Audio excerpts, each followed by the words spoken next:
አንድ ሕፃን ትኩር ብሎ ሲያይ የሚፈጠረው ስሜት በጣም ኃይለኛ ነገር ነው። በዛች ትንሽ ጭንቅላት ውስጥ ግን ምን እየተከናወነ ይመስላል? ከምናስበው በላይ ነው።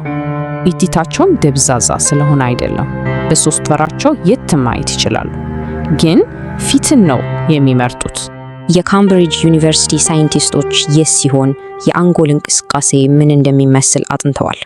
የሚፈልጉት ነገር ኒውራል ካፕሊንግ የሚባል ክስተት ነው። ይሄ ማለት የአንጎል ሞገዶች መመሳሰል ማለት ነው። አይን ለአይን ሲተያዩ የሕፃኑም ሆነ የአዋቂው የአንጎል ሞገዶች በትክክል ተመሳሰሉ።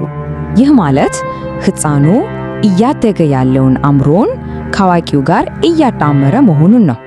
ግን ሕፃናት ሁሉንም ሰው እኩል ነው የሚያዩት? አንድ የሃርቫርድ ጥናት የሚገርም ነገር አሳይቷል። ሕፃናት ከሚያውቋቸው ተንከባካቢዎቻቸው ይልቅ የሚያውቁትን ሰው ፊት ላይ ረዘም ላለ ጊዜ ይመለከታሉ። ይሄ ከሚጠበቀው ውጪ የሚባል ምላሽ ነው። እንግዳው ሰው ሊፈቱት የሚገባው እንቆቅልሽ ነው ማለት ነው። ከሚያውቁት ሰው ጋር ግን ግራ አይጋቡም። ይልቁን ስሜትን እያነበቡ ነው። በ6 ወራቸው አካባቢ ስሜታዊ ፍንጮችን ለዓለም ምላሽ ለመስጠት ይጠቀማሉ። ይሄ የእይታ ግንኙነት ምን ያህል ወሳኝ እንደሆነ አንድ ታዋቂ ሙከራ ቁልጭ አድርጎ ያሳያል። በሙከራው ሕፃኑ የሰጠው ምላሽ በስሜት ልውውጥ ውስጥ ንቁ ተሳታፊ መሆኑን ያረጋግጣል። ስለዚህ ትኩረቱ የአድናቆት ሳይሆን መሰረታዊ የሆነ የግንኙነት መንገድ ነው። በጣም የሚገርመው ደግሞ ይሄ ግንኙነት አእምሯቸውን በቀጥታ እየገነባው መሆኑን ነው። የፊት ለፊት ግንኙነት የአንጎል ማዘዣ ክፍል የሆነውን የፕሪፍሮንታል ኮርቴክስ እድገት ይጨምራል። ስለዚህ ትኩር ብሎ መመለስ ዝም ብሎ መተሳሰር አይደለም፣ የግንባታ ስራ ነው።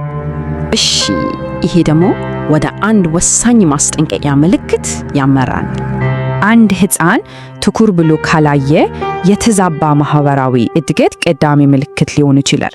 ስለዚህ ቀድሞ ማወቅ በጣም ወሳኝ ነው።